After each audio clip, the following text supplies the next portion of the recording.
Welcome to this Impero end of year product update. We're so thrilled to see so many of you online with us here this morning and joining us for our Impero end of year recap. A few good things to note just before we kick it off is this webinar is being recorded. So if for whatever reason you can't stay on the entire time, we have about a full hour's worth of content for you today. Um, we will share it afterwards via email. It's also always made available in our help center and on our YouTube channel as well.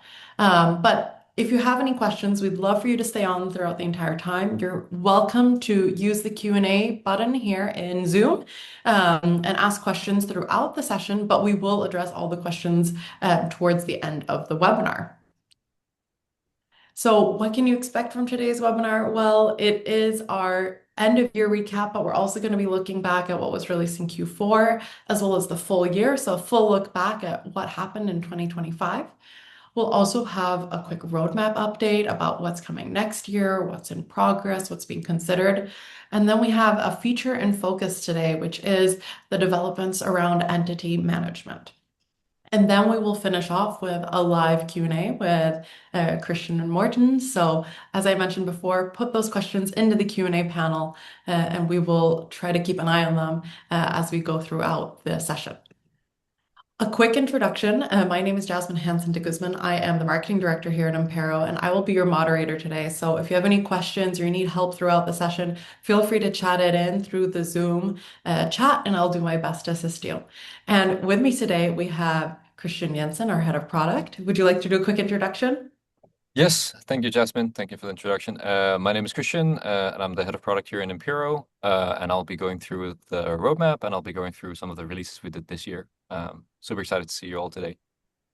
And we also have Morten Balla, our co-founder. Morten, quick introduction from you. Thank you, Jasmine. Hi, I'm Morten.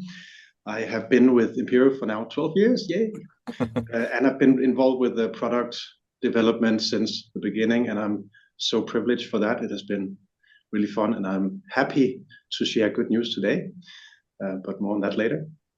Wonderful. Thanks so much. And yeah, for those of you who don't know, Impero just celebrated our 12-year anniversary last week. So that also explains why Morten's been here 12 years.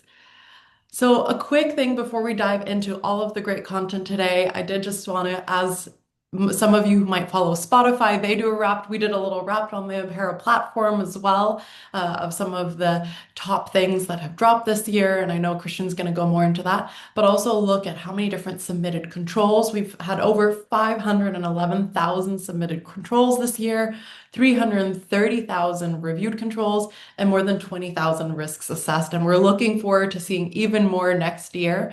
But just wanted to share a really quick little fun thing about all the different kinds of teams and risks and controls that have been using our platform this year.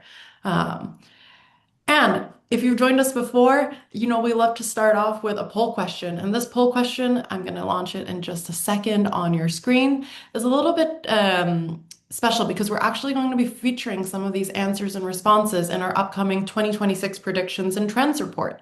So the first question we have for you is, which factors will have the biggest impact on your internal controls in 2026?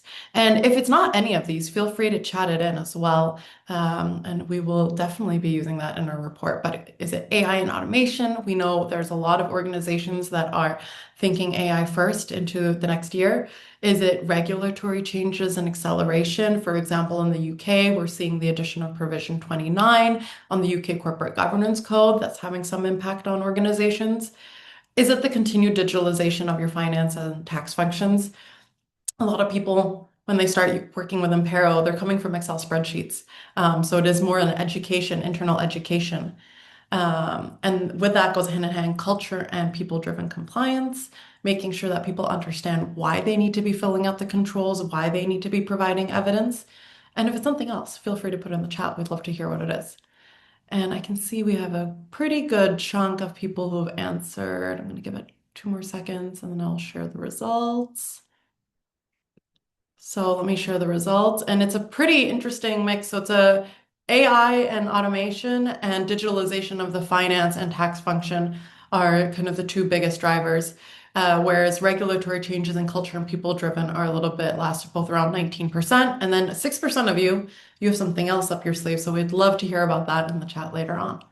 But thank you so much for sharing those insights with us. Oh, and I apologize. I realized I hadn't shared the results. Not just going to give you guys a quick second to take a look at that. So as I said, 50% for AI and automation, 19% for regulatory changes, 56% for digitalization of the finance and tax function, and 19% for culture and people-driven compliance. All right, let's move on to the end of year recap with you, Christian. Thank you. Yes, the end of year recap in 2025 was the first full year that we had significantly shorter release cycles, meaning that within 7 or 8 weeks, we are able to get functionality in the hands of our users. So that obviously gives you the functionality and the features in your hands sooner rather than later. This can mean that features sometimes when they come out are a little bit limited in functionality to begin with, but that gives us the opportunity to really fine-tune, listen to feedback, and include new functionality or changes to this in the next iterations. So let's go through some of those things today. Next slide, please. Yeah. So in 2025, we released control testing, and control testing is one of the larger improvements we have done this year. And for those of you that are seeing this for the first time, control testing has a critical part in maintaining effective internal controls. And today, this is all connected within the controls module, and it's fairly straightforward to set up control tests that match your internal policies or regulatory requirements or whatever it may be that the reason behind you doing control testing. So this is a pretty good example of how we launched it first in a beta version and gave it out to some of our customers. And while this is now currently in general availability, and we have organizations using the module today, that does not mean that we're done with the module. The next steps for control testing is to give a lot more options when it comes to random sampling and to make sure that you are setting up or having the right scope of your control test, making that a lot easier. So we're really excited to see the control testing being used and seeing it out there living, but we're still committed to making changes to really live up to people's expectations as well. And we have an in-detail tutorial for this made by William, our implementation specialist, who goes into the product and shows you in the platform how you can set up control test and so on.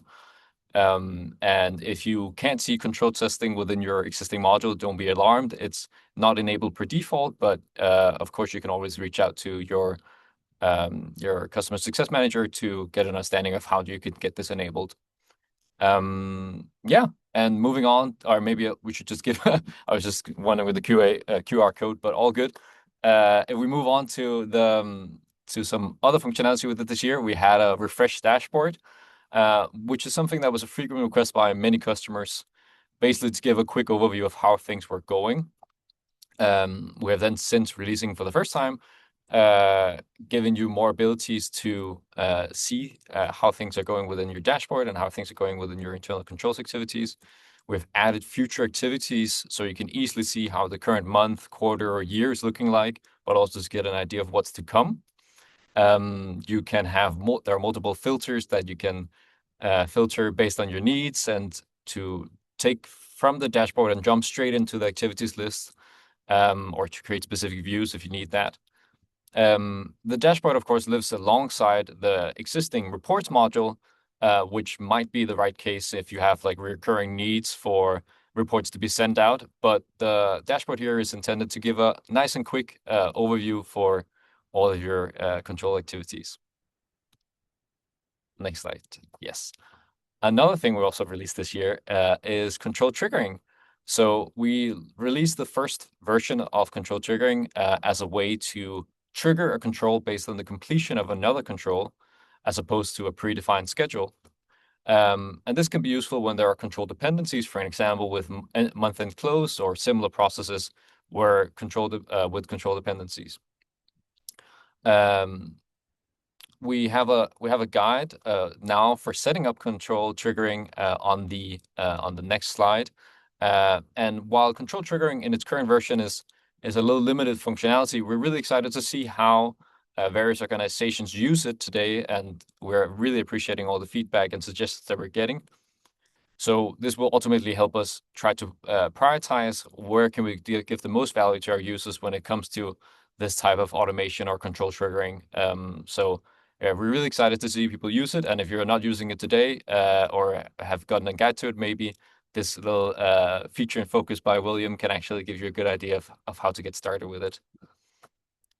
Yeah, next slide. We also did a change to basically give better visibility for stakeholders that maybe do not need to be a part of the ongoing control activities, but still either require or want to be involved or have visibility into their progress. So when you're designing a control, you can now specify who should be notified on a control completion, and this removes the need for manual communication and enables to keep necessary stakeholders in the loop. And if you haven't used the functionality so far, there's a step-by-step guide within our knowledge center for how to set this up as well. And moving on to additional functionality, we have also added, just as we have in the dashboard, we have also added this future activities. So basically to see which activities are to come within our APIs. So if you already have an integration, now you have the ability to include the future activities within that integration. Or if you're considering building one, maybe there's more reason for you to actually create an integration today. We've also made it a lot easier for you to download attachments from controls. For example, if there's a need for an external auditor or similar to have attachments for various controls, now you can download these in bulk. And I wasn't really able to cover everything we did in this year, but I also wanted to take the time to highlight that we have a knowledge center where we have a news and releases section where we go into all the details and so on around the various changes and have screenshots, tutorials, and so on where you can find more information. Yeah, and now moving on to the roadmap update. So first, this is to preface the roadmap. The roadmap is a living document, and it may change with priorities, but we still find it important to keep on referring to this product roadmap within the webinar to give you an idea of what's to come, what's going on right now, and maybe to highlight if there are things that are released that you were not aware of, that you missed from the Knowledge Center. So, here's the roadmap as it looks like. It should look somewhat familiar to the people that have seen in the previous webinars. But I thought to just go through it from left to right, and then to talk to some of these points here and give you an idea of like what's the current status of the things. So if you started from the left side with entity management, I won't really go into detail because we have Morten with us today that is going to go into a detailed description of what's to come there. But then we have this new thing called Risk Insights, which is a new function to the risk module that we have today, which is basically intended to give you a better understanding of how risk has developed over time, to highlight key changes and so on. And we expect to have more on that in the new year. I also mentioned briefly on control testing that we're now seeing it in the hands of our customers, and we're loving all the feedback we're getting on this. And some of the things that you'll be seeing very soon, if you're already using control testing, is the ability to do this random sampling or to give you an understanding of the estimated activities that are within your scope of control test. One of the things that we don't have here in the roadmap, but it's kind of fitting it nicely together with the next item, which I have here as issue management, is the idea of following up on specific actions. So whether that being from a follow-up on external or internal auditor findings, or following up on an ineffective control test, we have been since last webinar, we have been looking into issue management and how we can better follow up on actions. And through various customers interviews, we've actually seen quite a few versions of how you can do this already today. So what we'll be looking at is to create more materials and guides on how you can set up these things within Impero already today. But that doesn't mean that we're not planning on doing anything, but we're just kind of doing this as a short-term thing at least. Moving on to the preview Excel files here. We have seen a lot of positive feedback from the ability to preview some document types within controls today, and we find it important that you can basically preview information without needing to download it and then and then see what's in an Excel file. So we are looking into how we can actually preview some of these things. Similar, maybe it's due to the holiday season coming up and so on, but we're also having quite a few requests for the ability to postpone activities. So it can be due to vacations or whatever, but that's also something that we're looking into. And if I move over to the performance monitoring and data insights here, that is primarily right now the dashboard. So we have done some various changes to the dashboard as I went over already. But you can now take any chart that you have within the dashboard and dive straight into the activities related to that. Yeah, and if we change gear a little bit and go over to the AI functionality, we have some AI functionality that we are going to be releasing within Q1. And this will only be available to the organizations that are explicitly requesting, hey, can I please have access to this on the platform? And while the first functionality that we are releasing won't really necessarily be revolutionary features in terms of what is there on the market in terms of AI this and AI that, we know that today organizations run the risk of potentially exposing sensitive data either through personal or unlicensed AI use. And we're focusing on preventing this by design, by providing similar tools in platform that you can use to better design your controls and control tasks. And we had a deep dive on AI in our last webinar, but some of the key points, so I won't be going into detail on this, but some of the key points from this is AI will never really be a replacement for human judgment, but we really think that there's a space for AI to help human judgment and to highlight key changes and so on. And if we look at AI a little bit more long term, we do see AI in Impero as a method to potentially increase control completion rate, making it easier to analyze your internal control setup versus best practices and benchmarking. And we also see a lot of opportunities within a deeper connection between risk and controls within the AI space. And if we go back to the roadmap, yes. So as I mentioned, the AI control description and feedback and control task that is mentioned here in the roadmap is going to be available within Q1 for the organizations that explicitly want this, and it's not going to be enabled per default. It's always going to be disabled unless explicitly requested. But we are also continuously working on various AI prototypes to try to go even further within this space. Then moving over to the UX and UI improvements, we did do a brand revamp, which some of you might have noticed. And if you haven't noticed, we can show you a quick view of how it looks with now this little bit snappier colors and a little bit snappier fonts and so on. So we have done some updates within the platform to better reflect our visual identity. So hopefully you're all happy to see that. I know Jasmine at least is very happy to see this. But one of the other things that we're also looking into is, while we've done changes on the platform to for emails, for basically higher control completion rate, we are also trying to see on all the emails that are being sent, and now with control test also being sent, control test emails always also being sent, is there a way for us to actually drive a higher completion rate within maybe improving our emails or our email clarity? So we are that's something that we're definitely looking into.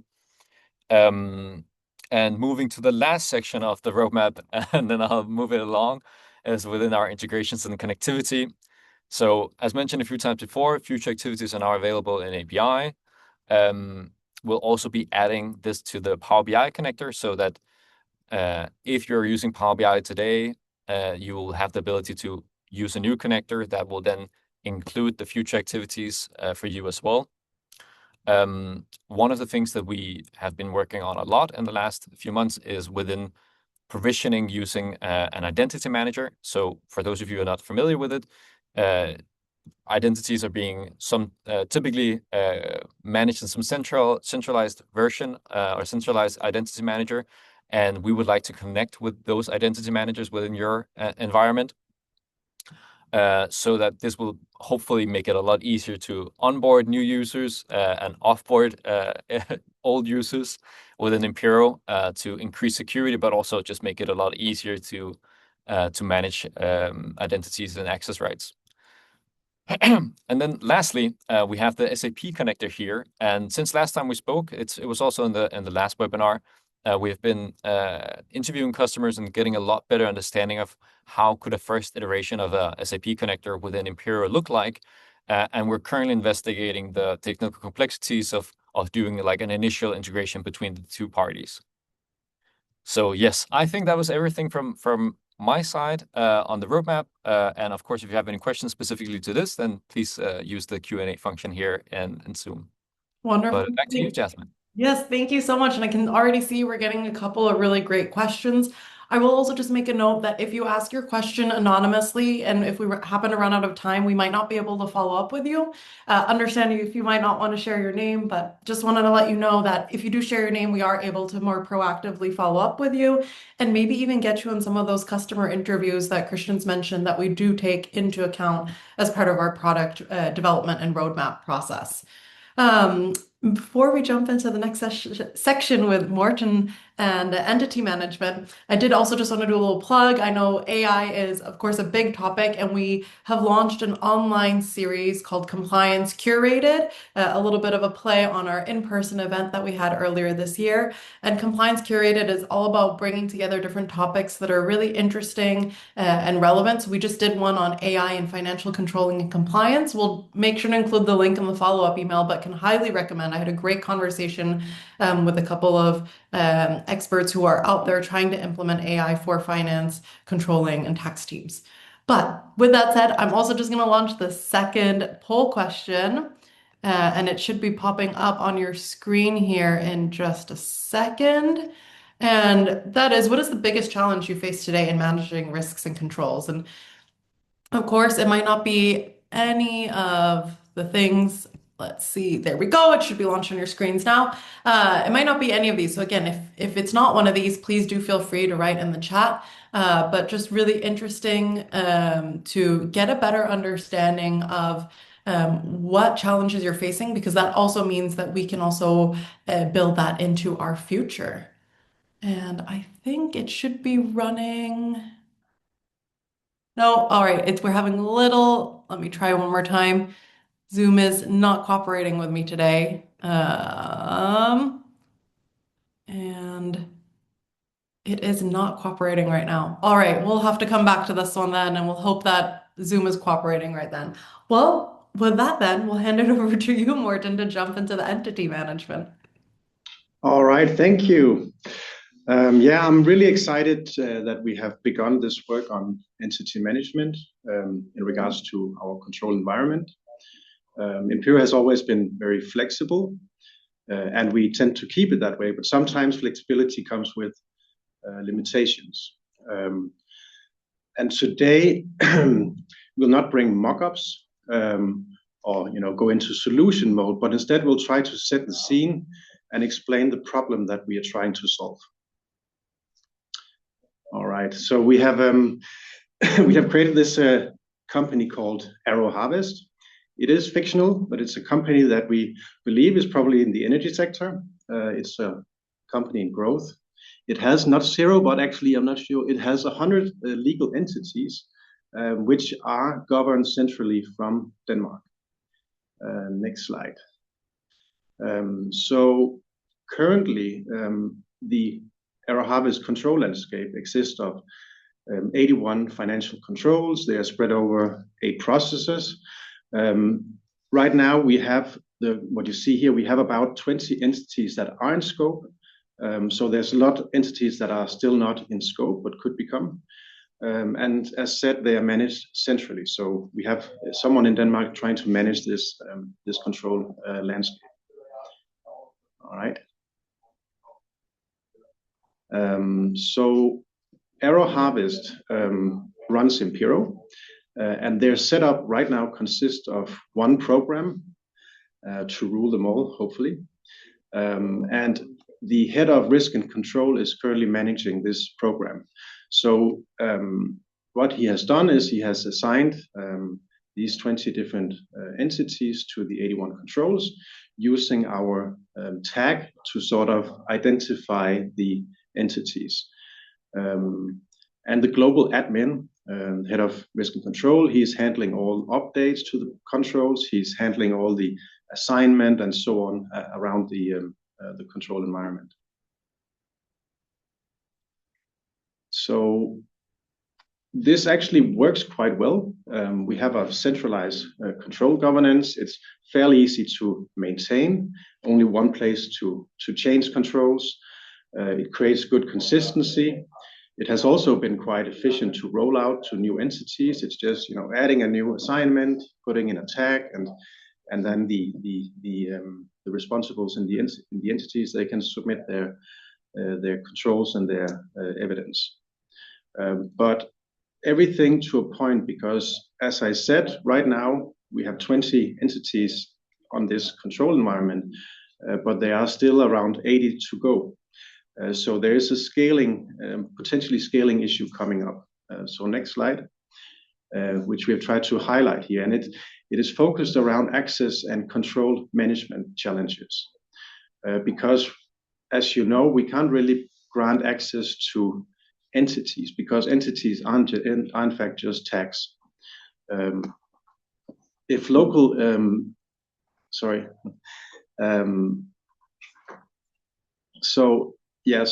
right now, if the local entity admin needs to have access, well, then you would need to provide him access to the program. And by doing that, since it's just one program, you would provide him access to also modify and change controls in the program, which could lead to some undesired consequences. So next slide. So what we've done, we tried to sort of highlight a few examples here. And one could be the problem that Japan is now facing. So Japan is under audit. Auditor walks in and he needs to see all the audit evidence for the entity of Japan. That means that right now the global admin, he could of course grant the auditor access to the program, meaning that the auditor would get access to all activities. Might not be sensitive, but I'm sure you'll agree that it's probably not optimal that the Japanese auditor can see all the data and might ask questions, and so instead the global admin is now faced with a different challenge. He needs now to first, of course, identify all the evidence, manually download it, send it off to Japan, and of course it comes with workload, additional workload, but also the risk that data is now leaving Impero and so on. Another example could be here from France. So in France, we have a financial manager, which is now being replaced. And the financial manager is part of the control workflow. He's review on some of the controls. And so what now will happen is that the global admin, since he doesn't really want the entity of France to have access to the program and therefore have access to everything, well, now information needs to flow to the global admin. So someone needs to tell that, we have a new financial manager in France. He needs to be reassigned to these different controls. So you really become quite dependent on the global admin.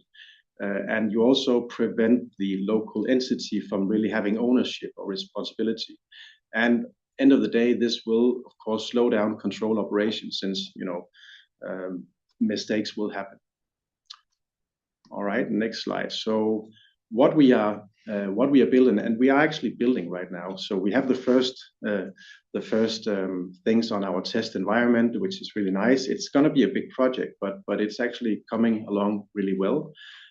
So of course, what we're trying to solve, as I said, that today entities are only tags.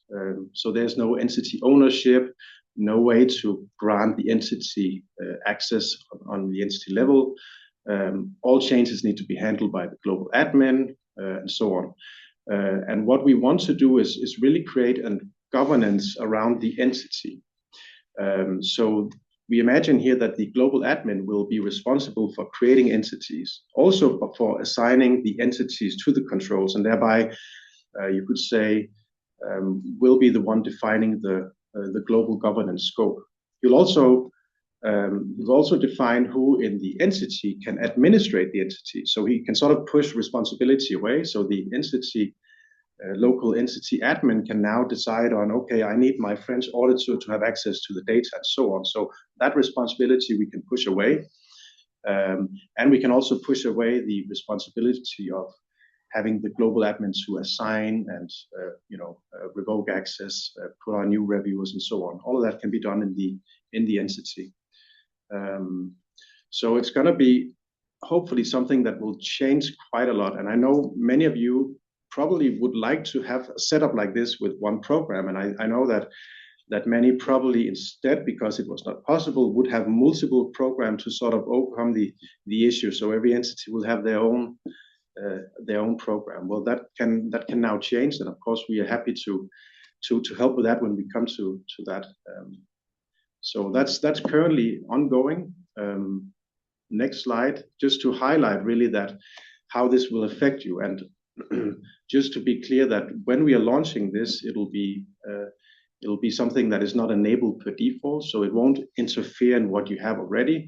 So we can, of course, enable it for you. And when we're doing that, it will still be possible to run your environment as it is. We're not really changing that. We can have sort of a hybrid model going.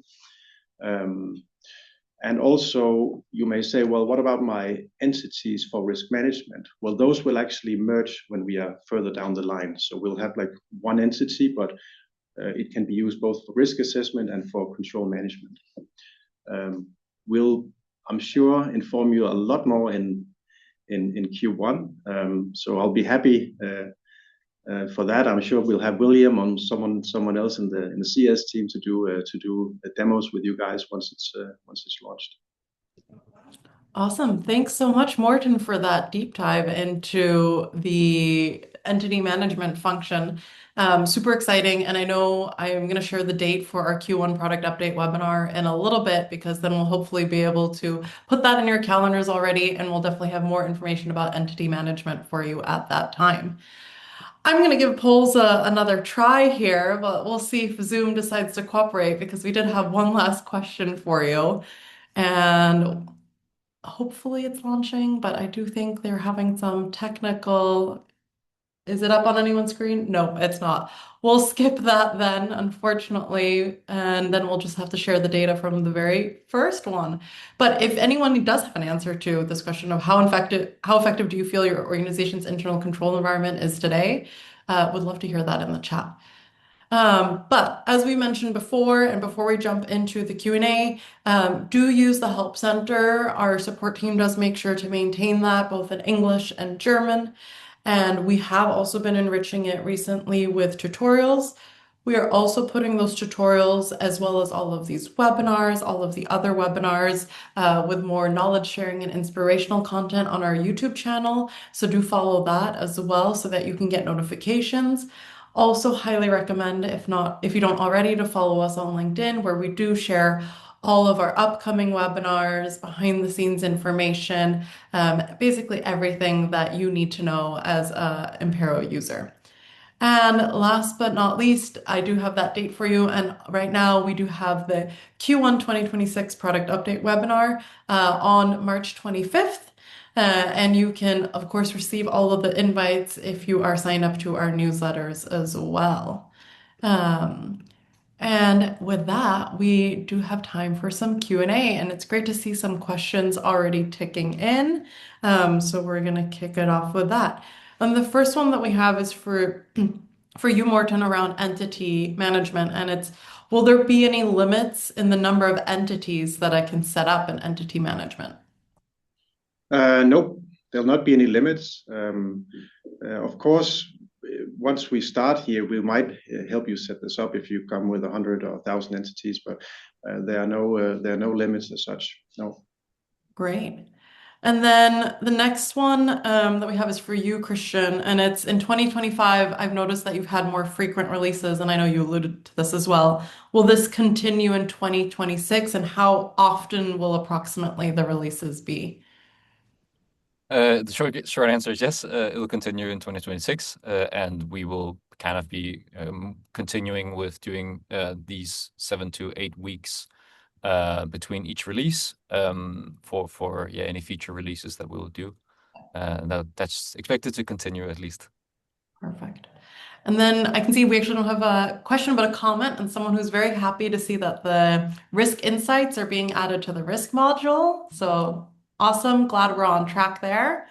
Then we have a question about AI for you, Christian. And I know you talked a little bit, I think this question was asked right before, but is Impero considering the ability to create agents within control programs? And I know you talked a lot about the data leakage and security, but I'll let you dive into that.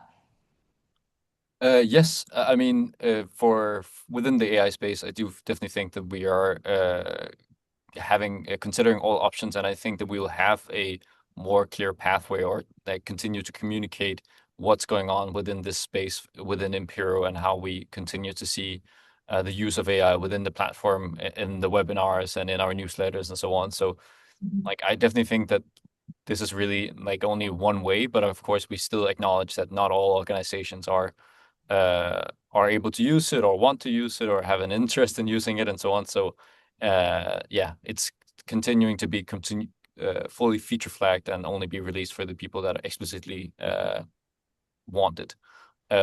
So yeah, the short answer is we are definitely considering it, and I'm gonna share more information about that within Q1. Super great. And as I said, continue to stay up to date. We will always inform you through our marketing communication on LinkedIn if there's any big things that happen, as well as through these webinars.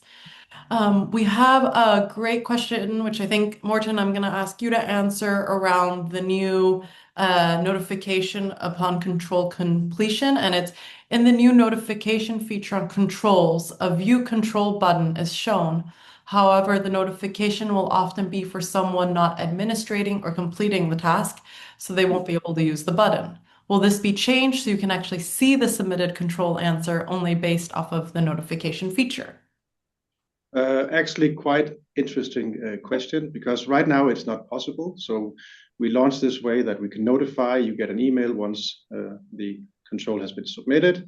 But it's actually a change we just the other day internally raised, that we want to be able to mark these notifiers that grant them access. I think per default they would not have, but it could be an opt-in. So for this notifier, well, he or she could get access. So you receive the email, you can click on the link, and you can get to the activity. So I'm happy that aligns. Yeah. Fantastic. And I think that fits in really nicely with our next question, which is where do I submit any ideas or feature requests that I might have? And Christian, I know you've been collecting a lot of input. What's the best way to do that?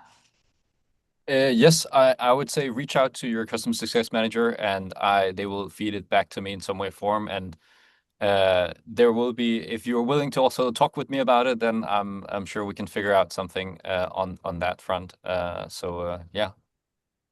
Sounds great. We have a couple more questions here, and the next one I think, Morten, maybe you can answer. If the auditor gets access to control activities, would the auditor then be able to perform and or review, or should they only have viewer access? Well, I mean, if you can have your auditor help doing the controls, I think that would be nice.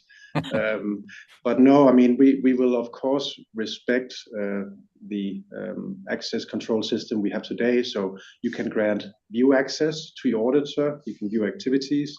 If you grant edit access, well, then you'll be able to reassign, send reminders, so on. But having to be part of the review flow or control submission, well, the entity manager or admin would need to assign, the auditor. So you could do that if you wanted to, but you probably wouldn't. No, exactly. And I think just like all of our other features, we do give you guys a lot of flexibility in how you set it up. Of course, most people will only want to give their auditors viewer access. And then that's, of course, how you should set it up, exactly to how your organization works. And we have one last question. So we're actually going to wrap up a little bit early unless anyone has any additional things. And Christian, this one is, or Christian Morton, I think this is maybe for both of you. When's the expected release date for the new entity management? I think I'll go off the bat and say right away that we'll probably communicate more on that during the Q1 webinar on the 25th of March, correct? That is correct. Yeah, I can share that like entity management as a functionality is something that is one of our top priorities right now, and we are working full steam ahead of making sure that we are that we're living up to that need. So yeah, I think that we will be able to share a lot more in the Q1 webinar on a more expected release date or when this will come out. But as Morten also alluded to, it is quite a big change to the underlying architecture of the platform and so on. So it is definitely going to take a little bit of time. Fantastic. And we, as promised, will continue to keep you guys updated, but we're very excited to hear that you're interested in it. That's also great. And that also gives us even more motivation as well to share with our teams that we are developing things that we know you guys are going to use. We have another question that ticked in here. Christian Morton, it's someone who's interested in valuation calculations or simulations and risk management. Is there any plan to get a tool for this on an overall company level to calculate risk? So I'm not sure I fully understand the question, but as Morten kind of spoke about with risk entities and control entities and so on, we are looking into like better ways of combining or mixing control entities with risk entities and merging them into one. And I think some of these things about having a better understanding of a risk for a specific entity and so on will be a lot clearer once some of these kind of fundamental steps are in place. So I'm not sure if that answered if the question specifically or if it's more like simulations and so on. Yeah, But maybe I can contribute because I mean right now there are no way to do Monte Carlo simulation stuff like that, but we do realize that we have a lot of data in there, and so using our API you can actually extract data, which many of our customers do. So they extract data and then do advanced calculation outside of Impero. Yeah. That's not said that it's not something we could do. Again, raise this as a feature idea. Be really happy to look into.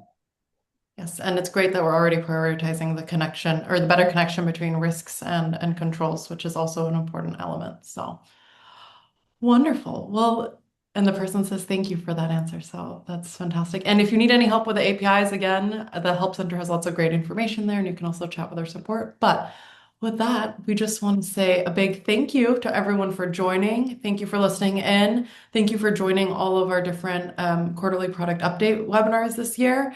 And we look forward to seeing you in 2026 and continuing to share information and deliver value on what the Impero platform does. Wishing you all a very, very happy holidays and a wonderful new year. Thank you, everyone. Bye. thank you. Bye bye.